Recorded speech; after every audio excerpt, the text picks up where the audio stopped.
Friends, good morning. তোমরা সবাই কেমন আছো? আশা করি সবাই ভালো আছো, আর আমিও ভালো আছি। তো আমি রুমকি। তো এখন থেকে ব্লগটা শুরু করছি। তো এখন ঠিক ঘড়িতে 9:30 বাজে। তো সকালে আজকে দেখো এখন আমি কি করছি বলো তো, তোমরা দেখে বুঝতেই পেরে গেছো যে কি করছি। তো ডিম টোস্ট বানাবো। আমি ছেলের আজকের আবদার যে আমি আজকে ছাতু খাবো না, তো ডিম টোস্ট খাবো। তো চলো তাহলে ওর জন্য করছি ডিম টোস্টটা। তো দেখো এদিকে ওকে ভিডিওটা করতে বলেছি, তো ঠিক করে ভিডিওটা করছেও না, তো খুব বকবক করছে। তো যাই হোক, তো চলো তাহলে আমার ডিম টোস্টটা দেখো অলরেডি হয়ে গেছে করা। তো ওকে এবারে দিয়ে দেবো। দিয়ে আমার এখন প্রচুর কাজ আছে। আজকের আকাশে দেখছি প্রচণ্ড রোদ আছে। তো ছেলেকে বলেছিলাম ততক্ষণ ডিম টোস্টটা করি, তুই ততক্ষণ বালিশগুলো সব রোদে দে। এদিকে দেখো বালিশগুলো দিয়েছে রোদে, তো কিছু বালিশ দেয়নি।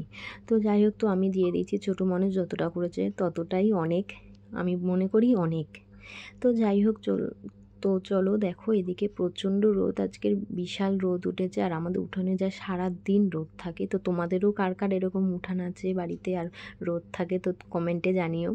তো বালিশগুলো একটু রোদে দিই, ভালো লাগে বালিশগুলো ফোলে খুবই, মানে যখন ঘুমাই তখন খুব আরাম লাগে শুতে বালিশে।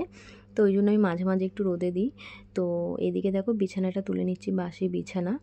তো এদিকে সব কাজ বাজ সেরে, আজকে তো প্রচুর কাজ আছে, অনেক কাজ আছে। তো দেখো বিছানার চাদরটাও তুলতে পারছি না, যেহেতু অম্বুবাচী লেগে আছে। তো ওই জন্য কাচাকুচি তেমন করতে নেই বলে করতে পারছি না।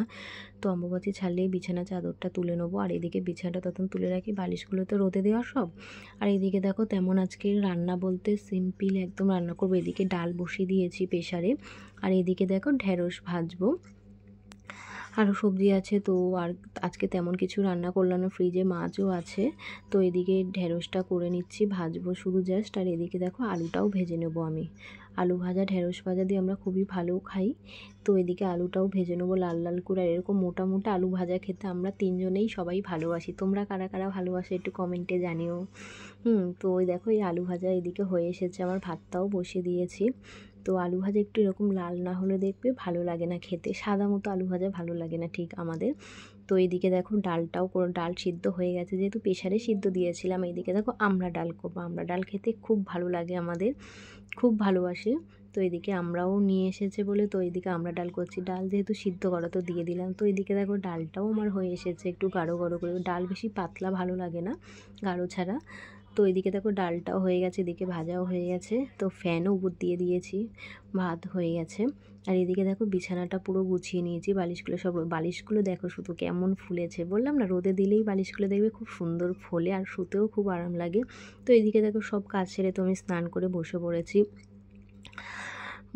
এত গরম লাগে, তোমাদেরকে এর আগেই বলেছে আমার যেন স্নান করে এলে বেশি গরম লাগে। তো চলো তাহলে এখন ঘড়িতে দেখো ঠিক 9:30 বাজে। তো এখন আমি একটু রেডি হব।